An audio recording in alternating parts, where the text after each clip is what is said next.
वासुदेवाय नमः। आप सभी को पुत्रदा एकादशी की हार्दिक शुभकामनाएं। हिंदू धर्म में एकादशी तिथि का विशेष महत्व है। भगवान विष्णु जी को समर्पित यह व्रत माह में 2 बार आता है। ऐसे ही सावन मास के शुक्ल पक्ष की एकादशी को पुत्रदा एकादशी कहा जाता है। आपको बता दें कि पुत्रदा एकादशी साल में 2 बार पड़ती हैं, एक सावन में और दूसरा पौष मास के शुक्ल पक्ष की एकादशी तिथि को पड़ती है। इस दिन भगवान विष्णु जी की विधिवत पूजा करने के साथ व्रत रखने का विधान है। सावन मास में पड़ने वाली पुत्रदा एकादशी के दिन पूजा करने से वाजपेयी यज्ञ के बराबर पुण्य की प्राप्ति होती है और इसके साथ ही घर परिवार में सुख समृद्धि बनी रहती है और संतान को सारे कष्टों से भी मुक्ति मिलती है। तो आइए आज की इस वीडियो में जानिए सावन माह की पुत्रदा एकादशी की तिथि के विषय में, शुभ मुहूर्त के विषय में, इस दिन पूजा किस प्रकार करें, महत्व के विषय में और पुत्रदा एकादशी व्रत कथा। हिंदू पंचांग के अनुसार सावन माह के शुक्ल पक्ष की एकादशी तिथि 26 अगस्त की देर रात 12:08 से आरंभ हो रही है, जो 27 अगस्त की रात 9:32 पर समाप्त हो जाएगी। उदया तिथि के अनुसार सावन पुत्रदा एकादशी का व्रत 27 अगस्त यानी रविवार को रखा जाएगा।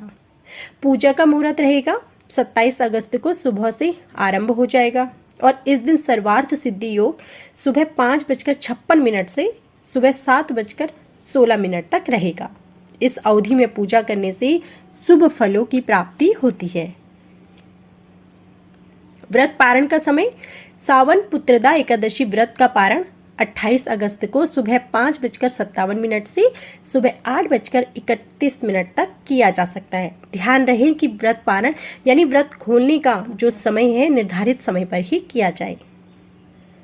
पुत्रदा एकादशी की पूजा विधि: इस दिन सुबह जल्दी उठकर स्वच्छ जल से स्नान कर लें, फिर धूप दीप नैवेद्य आदि 16 सामग्री से भगवान विष्णु जी की पूजा करें। भगवान विष्णु जी का गंगा जल से अभिषेक करें। इसके बाद भगवान विष्णु जी को पुष्प और तुलसी दल अर्पित करें। अगर संभव हो तो इस दिन व्रत भी आप रखें। भगवान विष्णु जी को भोग लगाएं। भगवान विष्णु जी के भोग में तुलसी को जरूर शामिल करें। इस दिन रात को दीपदान जरूर करें। इसके बाद भगवान विष्णु जी के भजन कीर्तन और ध्यान करें और अंत में भगवान विष्णु जी की आरती करें।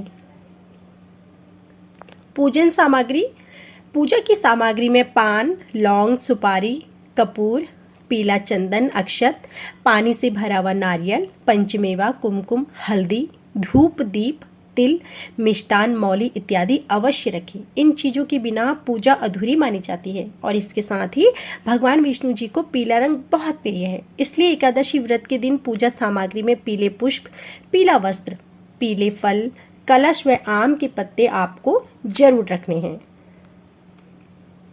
पुत्रदा एकादशी की व्रत कथा: किसी समय भद्रावती नगरी में राजा सुकेतु राजा राज्य करता था। उसकी पत्नी का नाम शैया था। उनकी कोई संतान नहीं थी। इससे राजा रानी बहुत दुखी रहते थे। एक दिन राजा रानी ने अपना सारा राज्य मंत्री को सौंपा और स्वयं वन में चले गए। एक दिन वन में उन्हें वेद पाठ के स्वर सुनाई दिए। वे स्वर की दिशा में बढ़ते हुए चले गए। उन्होंने देखा कि अनेक ऋषि नदी के किनारे यज्ञ कर रहे थे। राजा रानी ने ऋषियों को प्रणाम किया। ऋषियों ने दंपति के मन की पीड़ा जान ली और उन्हें सावन मास के शुक्ल पक्ष में आने वाली पुत्रदा एकादशी का व्रत करने का आदेश दिया। राजा दंपति ने विधि विधान से व्रत किया और उन्हें व्रत के प्रभाव से एक पुत्री और एक पुत्र संतान की प्राप्ति हुई। पुत्रदा एकादशी व्रत संतान से संबंधित व्रत माना जाता है कि इस दिन भगवान विष्णु जी की विधिवत पूजा करने के साथ व्रत रखने से संतान को अच्छे स्वास्थ्य के साथ लंबी आयु प्राप्त होती है। इसके साथ ही जिन लोगों को पुत्र नहीं होते हैं तो इस व्रत को रखने से पुत्र रत्न की भी प्राप्ति होती है। इसके साथ ही घर में खुशहाली सुख समृद्धि भी आती है। तो यह थी हमारी संपूर्ण पुत्रदा एकादशी के विषय में जानकारी। उम्मीद है कि आपको हमारी यह वीडियो जरूर पसंद आई होगी।